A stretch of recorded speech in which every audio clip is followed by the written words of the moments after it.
Нүдэнд үл үзэгдэх мянган хэлхээс.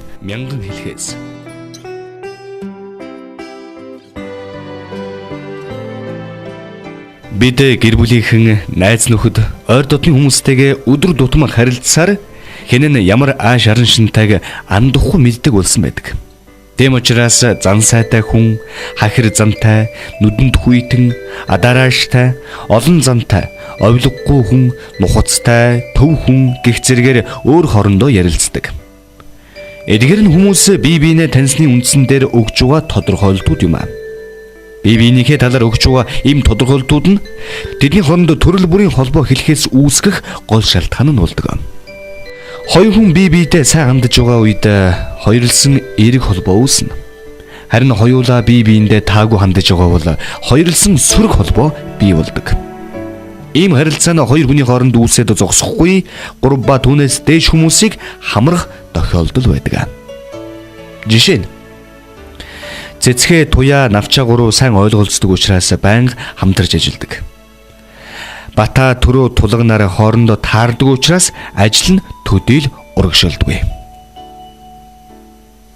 Холбоо харилцааг дартс тоглоомын байтай адилтгах нь. Дартс тоглоомыг мэдэхгүй хүмүүс юу вэ? Түүний хөлөг нь буудлагын тэмцээний байтай тун адил. Байны голд онол өндөр оноо авдаг. Тойрог гадагшлах тусам оноо багасдаг. Заримдаа оноо огт авдаггүй. Хүмүүсийн хооронд тогтоосон харилцаа холбоогч үүний нэгэн адил зурглаж болдог.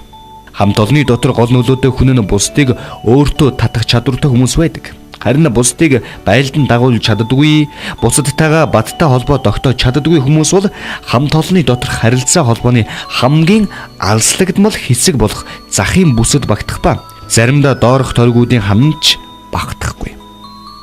Учир нь хүмүүс хэдэндээ харилцахаас зайлсхийдэг.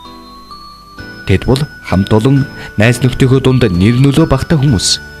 Үүний учир шалтгаан нь харилцан адилгүй байдаг. Энэ тухай бид дараа дараагийн дугаартаа дэлгэрэнгүй тайлбарлах болно.